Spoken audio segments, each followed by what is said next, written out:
This podcast is brought to you by Infinite Resources, a local staffing agency connecting diverse job candidates in central Iowa companies. Amplified. Welcome back to Black and Privileged in America podcast, Power, Love, and Money Conversations relevant to Black thriving, supported by Infinite Resources. I'm your host, Abena Sankofa. And today we are wrapping up a phenomenal season 4. But first, catch Black and Privileged in America podcasts on AmplifiedDSM.com, Amplified's YouTube channel, all social media platforms, and everywhere you listen to podcasts. Season 4 has been so incredible. The most engaging individuals have sat with me this year and been so honest and so vulnerable with their stories and their experiences. But before we get into it, I want to take a moment to share some exciting news. I haven't had a moment to really stop and share this with you all. This year, Black and Privileged in America podcast earned a major honor. And I've got to say, when I learned that I was nominated, I was like, oh my God, this is ridiculous, but okay. And then when they invited us all, the Amplified family, to come to this award event, the Iowa Podcast Awards, I was like, okay, we can go. That's great. And my attitude was, if we win, fine. If we don't, fine. It'll be an awesome experience and we'll just keep doing what we're doing, right?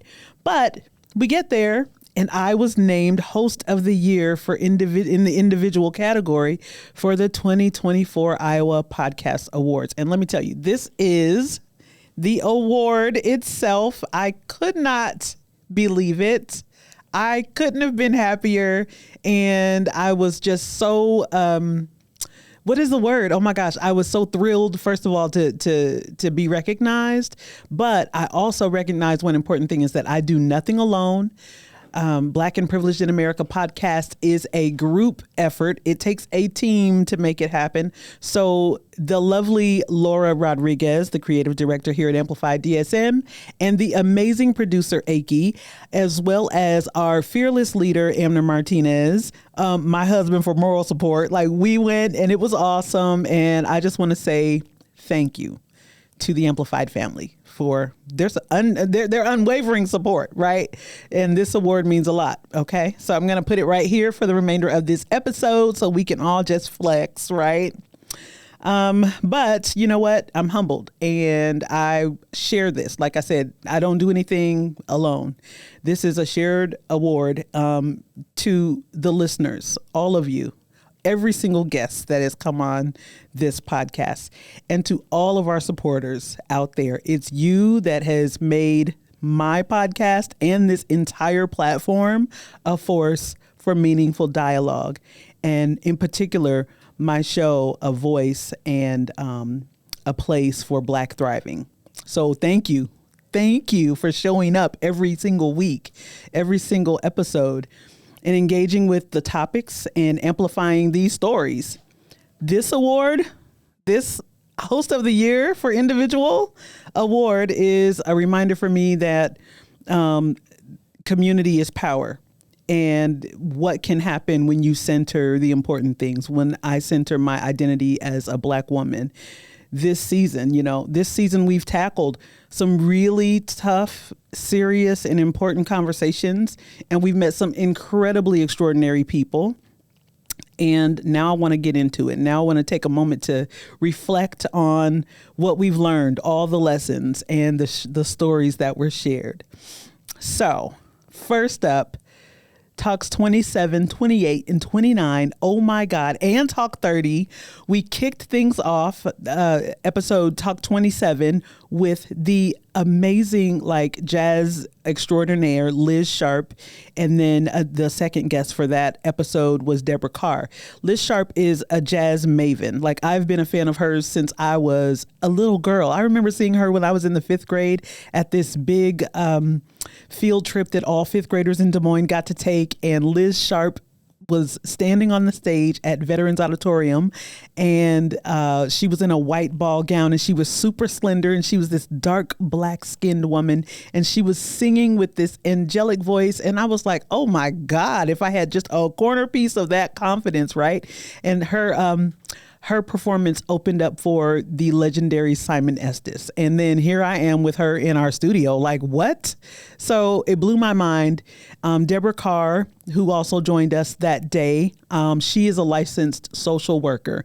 And the topic that day was, is DEI killing Black women at work? That's how we started season 4. And so we had a really amazing conversation about that. And I think you need to go back to the beginning of the season to Talk 27 and listen to that episode, because what they did was they gave us a lot to think about, and they left us wanting more. So these conversations will continue as we move forward, but these conversations have to continue in your circles of influence as well. So basically, when we get down to it, yes, DEI is killing Black women at work. And if we didn't know it at Talk 27, we certainly know it now. Then we move forward to Talk 28. We had one of my good old friends, one of my homeboys come in, filmmaker and videographer Craig Farley Jr. And I invited Craig in because he's on the verge of at that time, he was on the verge of doing great things. And since then, he has done so much stuff. He's produced a movie called Through the Lens. It's a documentary about Black men and mental health. His work is everywhere, and I'm sure you're going to continue to see his work everywhere. He's always behind the camera, but in that episode, he hinted that pretty soon he's going to be in front of the camera. So look him up. That is Signature Productions. So look up Signature Productions and follow all of Craig Farley Jr.'s work. Talk 29 was probably one of my favorites. I have a couple favorites, and actually all of these are my favorites, no lie. But Talk 29, we moved on and we kind of shifted gears. We had Superintendent Dr. Ian Roberts from the Des Moines Public School District here in studio, because right now in our society, it's a weird time. I'm just telling you, it's an incredibly weird time. And so we talked about what public education is like in these turbulent times. So Dr. Roberts gave us kind of his thoughts on the direction of what the school district, where the school district should go. And he really talked a lot about potential, and that someone gave him a chance as when he was a young student, and they saw his potential regardless of the fact that his current performance may not have been up to par, but they saw potential in him. And so that's the lens through which he tries to see our students in Des Moines Public Schools. And I think that's great. I wish many, many more educators had that attitude. So that was Talk 29. And then Talk 30, Claudine Cheatham. She's a playwright. She's an author. And she was talking to us about, living your life unapologetically on your own terms. And she's a woman who has overcome so many things. She endured the loss of her child, of her oldest son, to COVID. She has overcome all of that. She's parenting again in this latter part of her years, when she says, she should be on a beach in Tahiti, but she was grandmothering, right? And I get that, but yet and still she has this resilience about her and this oomph to keep going and to produce. Somehow she was able to produce. So she took a book that she wrote and turned it into a play. So she talked to us about that. And I think these first handful of episodes set the tone for a season centered on transformation and ownership of our narratives. That's how we got started in season 4. So I just want to take a moment and absorb that. Encourage you to go watch those episodes, Talk 27, 28, 29, and 30, and you'll feel richer afterward, right? Okay, so moving on. Oh my gosh. Talk 31 through 36. Okay, I'm gonna lay it down for you. Listen, Talk 31 through 36 brought us some more incredible people The likes of John Martin Sr. He's a serial entrepreneur, and he's the only guest I've ever had on twice. I've never had anybody else come on my show 2 times. But our conversation was so, what's the word I want to use? So titillating that I was like, bro, you have to come back. So we had him come back and do back-to-back episodes. And really what we talked about is connection. And it's kind of an unexpected topic for John Martin. He, like I said, he's a serial entrepreneur. He's written plays, produced plays. He's been a promoter, a party guy. He put on comedy shows. He's written like 8 books. He's, you know, he owns a rental car company. He just put out, he recently launched his line of accessories called Sebastian Cho. He just released a lotion, a hand cream line. I mean, this guy does it all. But what it comes down to for him is connection. What is our point of entry to our friends, our clients, our community? And for him, all of the stuff that he does really is about connection. So we had some great conversations about that. And then we move forward and we kind of, you know, we switched gears just slightly because we're still kind of talking about connection. Talk 33, it was about time for the Athene Black and Brown Business Summit. So if you don't know what that is, it's an annual event that uplifts Black and Brown business owners and entrepreneurs. So Angela Jackson and Catherine Harrington came in the studio and we had a golly gee girlfriend good time, okay? It was so much fun. These ladies are full of energy, full of like, they're like schoolgirls and they have this like, they're bursting with good things and it's all community centered. So I enjoyed that conversation tremendously. And next year, if you are anywhere near the Midwest, you have to be a part of the Black and Brown Business Summit. And Catherine Harrington is the executive director of the West Des Moines Chamber of Commerce. Angela Jackson is an executive at Athene, and they joined forces based on an idea that a mutual colleague of theirs had, and they birthed this summit. And so it's been life altering for so many of the people who've attended and have benefited from the good work that they're doing. So Talk 34, I heard from I reached out to a good friend of mine from way back in the day who I read in some articles was going through some transformation. His name is Maxwell Schaefer. He's in the Iowa Rock and Roll Hall of Fame. I actually, over the summer, went to Spirit Lake, Iowa, and I visited the Iowa Rock and Roll Hall of Fame, and I actually saw his picture there. I just had to see it for myself. So he was with me, and he really talked a great deal about what it's like to transition from a career that he's had for most of his adult life, like 30 plus years, 40 plus years, and then be thrust into the unknown and how to cope with that. And so for me, it was an eye-opening conversation. It was proof that although nothing is guaranteed, we can truly bounce back from anything. And it was a great conversation. And I think anybody who is at a crossroads would benefit from watching Talk 34 with Maxwell Schaefer about Max's next chapter. Then Talk 35, I invited the leaders of a nonprofit group called Just Voices to come on the show. And it was the communications director of Just Voices, Lori Young, and the executive director, Harvey Harrison. They released a report called The People's History. And The People's History is really interesting. It gained traction as it was released, but it got even more traction after the release, as such things do. So The People's History is a document that really chronicles the Des Moines Police Department's response to social justice protests after the murder of George Floyd. So we're talking 2020, and there were protests all over the country, all over the world. Des Moines was no exception. There were so many protests here, and I even participated in some proudly. And so the police department's response to that to those protests were questionable.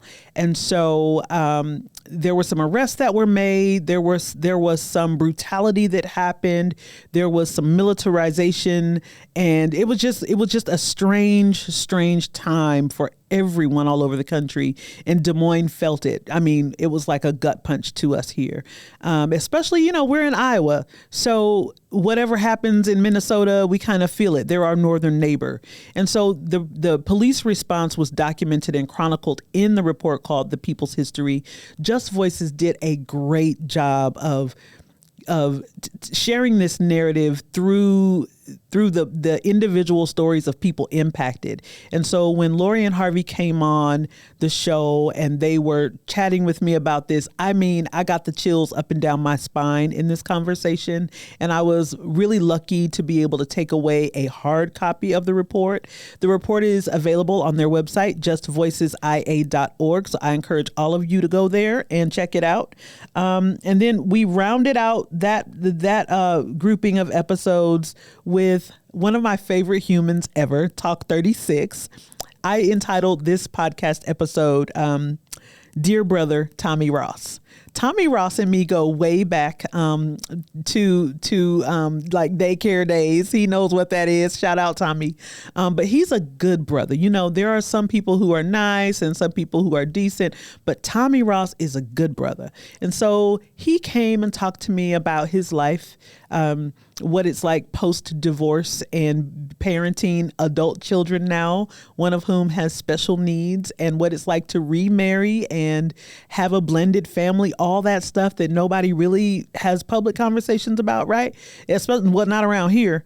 So we had that conversation and it was great. Tommy is just, he's everything. And I feel like all of these episodes, the connection with John Martin, that kind of is the theme for those several episodes. The Black and Brown Business Summit, Maxwell and his transition into a career path that he wasn't sure about, Just Voices and The People's History, and my dear brother Tommy Ross. It's all about connection, all of it, one way or the other. And I would say connection and love are radical acts, and especially in a community like ours, the Black community, after having endured so much and yet enduring so much, connection and love, being radical in those acts, critically important. Yes, yes, yes. How you feeling? We're halfway there. Already halfway through the season. I mean, at this point, season 4, I would say here at Black and Privileged in America podcast, I found my groove. And so by the time we get to episode or talk 37, there was no stopping us. So we shifted gears a little bit and we started to talk about, empowerment and things of that sort. So talk 37, my homegirl, everybody's homegirl, look, America's homegirl, Paula Bell came in. Now, let me tell you about Paula Bell. You have to go back and watch this episode because she's the sweetest, kindest, most authentic person in the world, but she's no joke, right? So she's a business owner. She can cook. She can dance. She can work out because she does these workout videos and like community exercise things. She's also like a black belt in a whole bunch of stuff that I don't even understand. Like all of these things wrapped up in this teeny tiny package called Paula Bell. What she also does is life coaching. And so she came and talked about success strategies for Black people. And not that they would be any different than other people, but it's really honing in on your personal power and what makes you you, and using that to leveraging your identity and your strengths in order to become successul. So that talk totally knocked my socks off. I'm going to skip talk 38 because I'll come back to it, right? And I'm going to skip talk 39. I'll come back to that one too. But I'm going to move forward to talk 40. Okay. Another powerful woman came into the studio. She actually is a little bit younger than me, but I'm a fan of hers, right? Courtney Perry. Give it up for Courtney Perry. Okay. Courtney Perry is she's going to be an icon. I swear to you, she's going to be an icon. So she runs a business called Privacy LLC. And her idea behind Privacy LLC is event coordination. Like, she puts on events for people. She's a promoter in that regard. But she also respects people's privacy, right? And she insists that people respect her privacy. So her twist on that is really interesting, and she takes some time in Talk 40 to expound on that. She also has another business that she runs called Lady Lex Candles, where she makes candles that are fragrant, and it's like aromatherapy, and she does all kinds of stuff, and she does like community candle making things as team building activities. So at the time that we had her on the podcast, though, it was June. And one of the events that she was coordinating under the auspices of Privacy LLC was coordinating Iowa Juneteenth observance. And so she talked to us about the importance of Juneteenth in the Black community, why it was so important for us to wrap our arms around this holiday. Now, I know why, but I really enjoyed the conversation with her, because I think it gives everyday people who may not have an understanding of Juneteenth a glimpse into why this holiday deserves to be celebrated broadly. So she came with it, and I appreciated her for that. So right there, we have two business owners who are Black women. That, to me, was phenomenal. We know that the fastest growing fastest growing group of entrepreneurs is Black women. So to me, having Paula and Courtney on says a heck of a lot to anybody who wants to start a business, particularly women of color, and specifically Black women. Do it. You got a business idea? Go for it. Start. Don't wait. Do it now. So we got into this economics conversation, kind of vicariously through those two ladies. So the next episode, Talk 41, we dived a little deeper. So the organization that Vince Lentz I guess he's like the first or the founding executive director, and Wesleyan Caldwell is like the community program coordinator. It's called the One Economy Financial Development Corp. I think I got it right. So they came in and talked about wealth strategies and financial literacy for Black people in Des Moines. And even more granular, they talked about ways that Black folks could access wealth and tap into it. So I thought it was a phenomenal conversation, getting to know, first of all, not only what that organization is and what it does and how it can help people, but literally that there is a mechanism, an apparatus locally that Black folks could tap into personally and commercially for wealth building, generational wealth building, education, that kind of thing. Knocked my socks off. But after that episode, I was like, okay, it was a great talk. You should watch it, Talk 41. But I was like, can we dive even deeper? Can we get even more granular? So Talk 42, Ephraim Jackson showed up. Okay, Ephraim Jackson. Oh gosh, what's the name of Ephraim's company? It'll come to me in a minute. But the way I met Ephraim, let me tell you that quickly. So 4 years ago, was it 3 years ago, I did a TED Talk. And I was on the TEDx stage here in Des Moines, and I gave this incredible talk. Please check it out.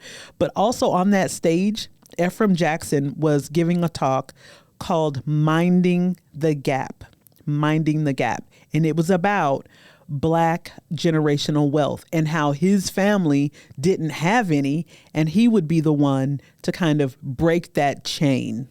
And so now his organization teaches people on an individual level and a family level how to build generational wealth. So, I mean, I was moved and changed after that episode. And as a matter of fact, I remember feeling a little guilty because my habits were not the bomb at that moment. But Ephraim, that conversation with him really helped me to change my thinking. And that's what it is, reshaping. It reshaped something in my mind about money and about wealth. And so this particular grouping of episodes really focused in on personal and financial empowerment. So if you missed it, go back to episodes 37 through 42 and catch those individuals: Paula Bell, Courtney Perry, Vince Lentz, Wesleyan Caldwell, and Ephraim Jackson. I'm talking power-packed episodes with actionable advice on how to build generational wealth and how to reshape the way we all think about money. You can't buy that anywhere. Actually, you can. And if you go to any of their websites, they'll tell you how. Okay? All right. So, gosh, we're winding forward. We're almost done. And at this point in the season, I was so full, but it was like, what can we do now? How can we possibly top what we've already done? And I tell you how we topped it. Okay? This blew my mind. And it is connected to generational wealth. We learned that the Iowa farmers of color, yes, there are Black farmers in Iowa, but they were having a cookout. So we decided to crash the party. Oh, yes, we crashed the party. Amner and Laura and Kenji and Aki and Amner and Laura's children were in an RV. My husband and me were in a car, and we traveled to State Center, Iowa, honey. And when I tell you we crashed this party, we totally did. But in the way of most Black folks that I know and most farmers that I've ever met, we were welcomed with open arms. We went to State Center, Iowa, and met the most amazing group of people, right? So we recorded live on site at the Iowa Farmers of Color Cookout. And so the farm we went to was called Minerva's Meadow Farm, and it's owned by Hannah Skates Kettler and her husband Curtis, and they run it as a family farm. It's beautiful.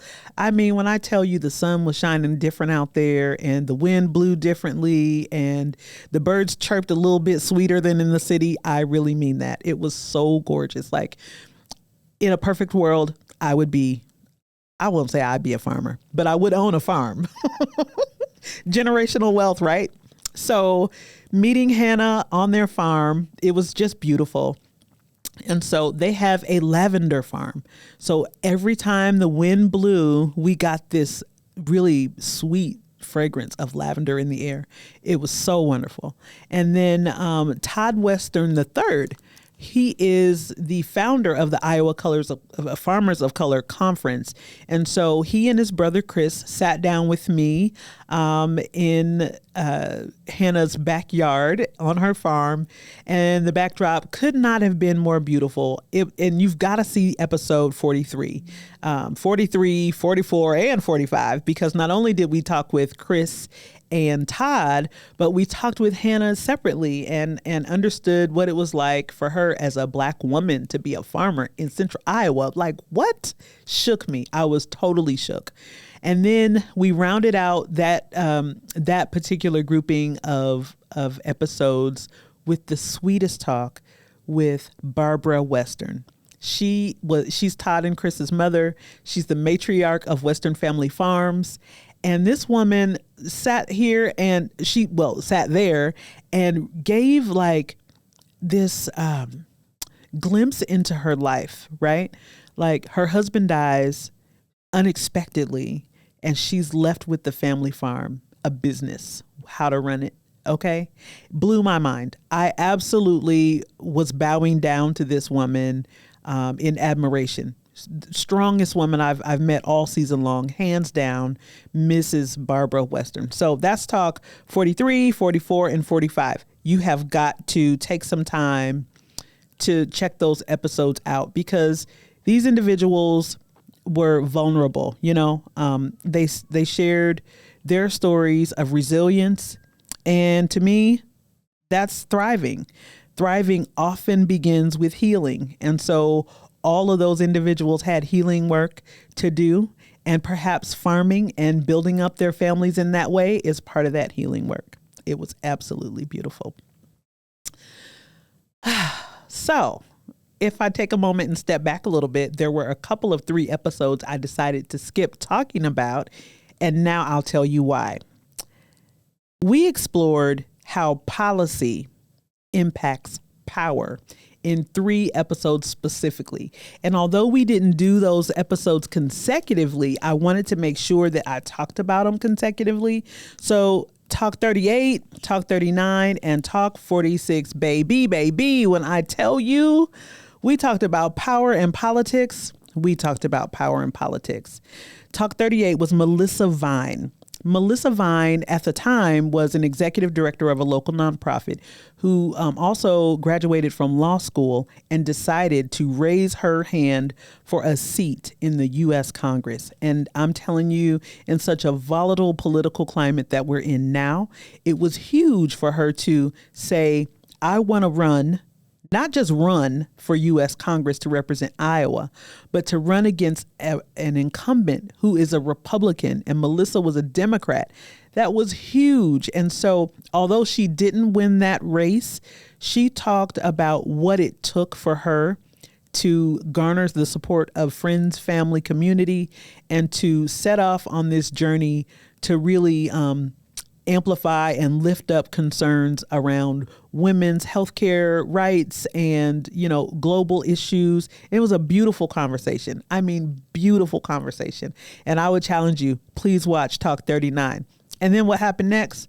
Thank you for asking. I'm about to tell you what happened next. Talk 39 is what happened next. Okay. Representative Akeo Abdul-Samad came in with Rob Johnson. Okay. Pause. Let me tell you about this. So the obvious thing would be to talk to Akeo Abdul-Samad, who is the longest serving African-American representative in the Iowa House, about politics. Like, easy. I could have talked to him about politics all day long, particularly because Rob Johnson, who is at the time was vying for Akeo's seat in the House, he also joined us on that episode.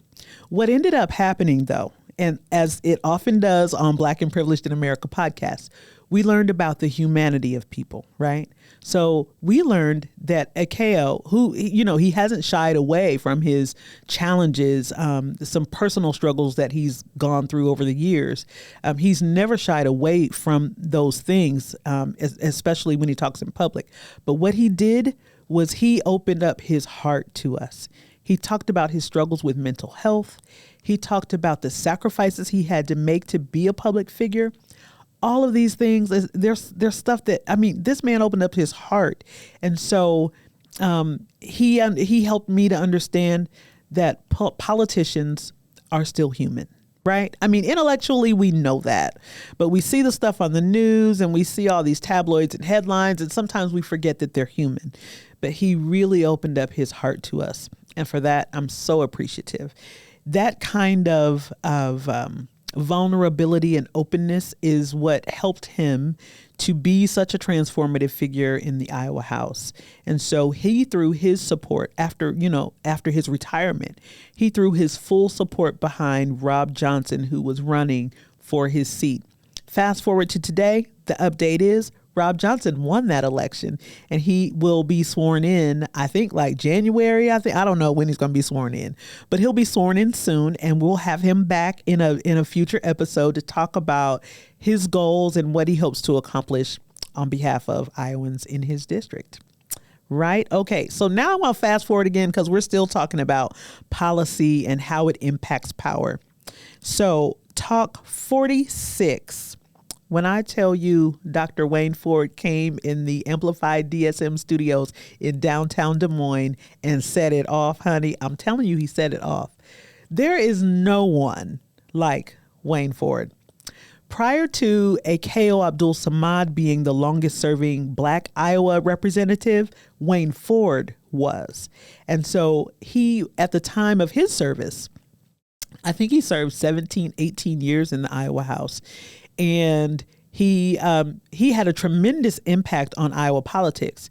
He had the Wayne Ford Black Impact Statement. I'm sure I'm saying that wrong, but we'll get it right in the show notes. Google him. Google Wayne Ford, and you'll find out exactly what I'm talking about.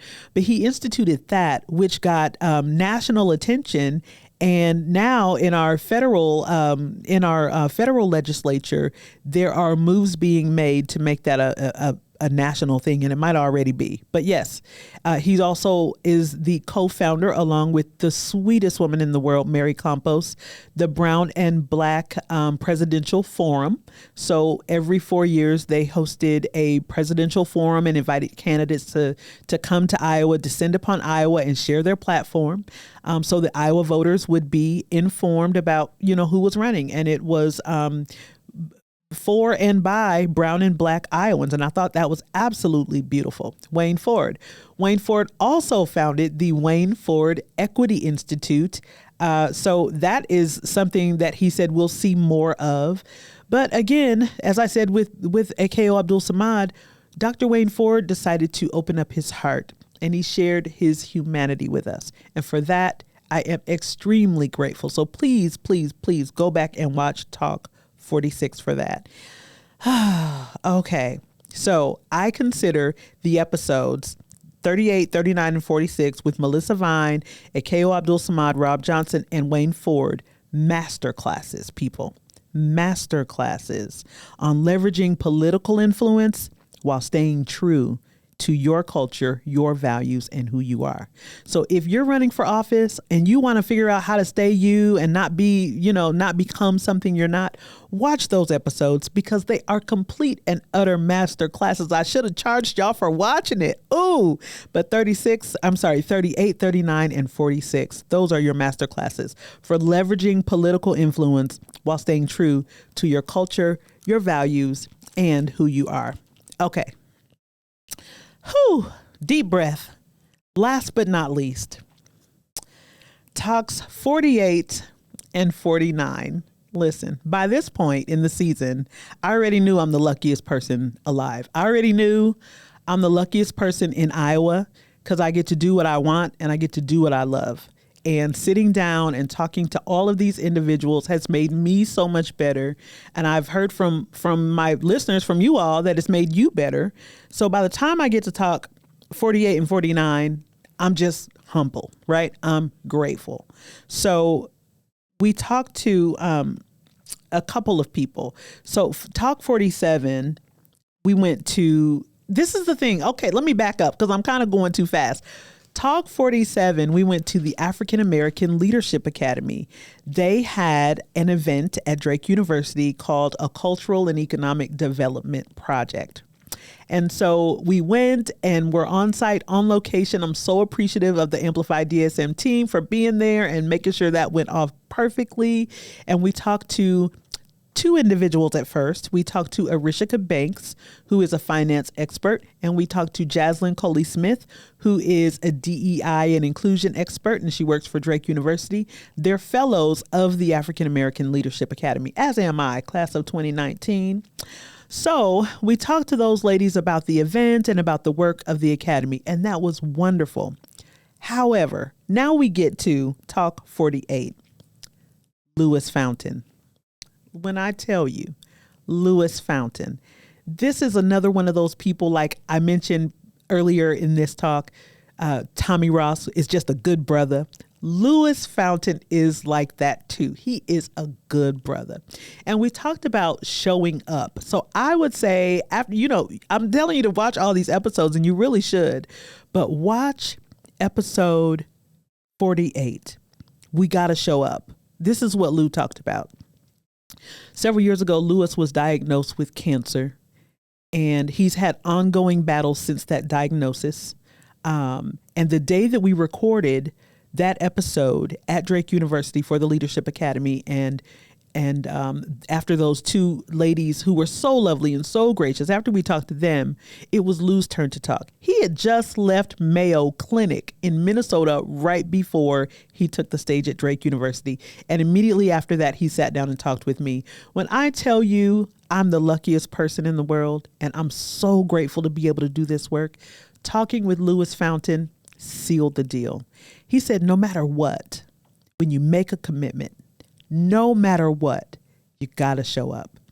Drops mic, leaves. I'm a better human just for having known him. Lewis, thank you, thank you, thank you. And then Talk 49.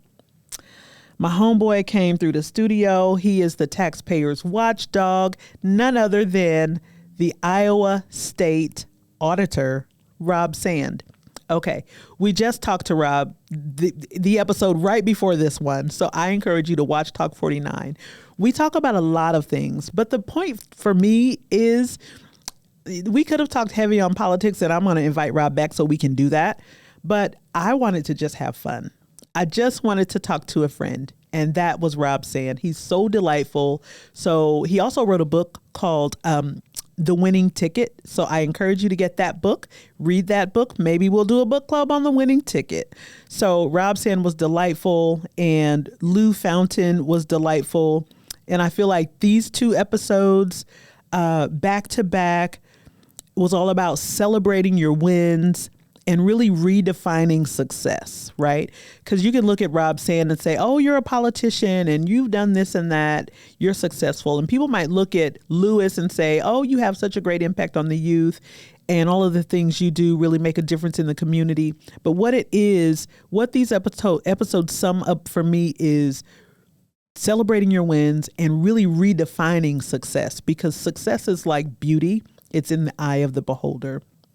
These two episodes left me and many of you feeling deeply inspired to own your greatness unapologetically. And here we are, Talk 50, wrapping up season 4.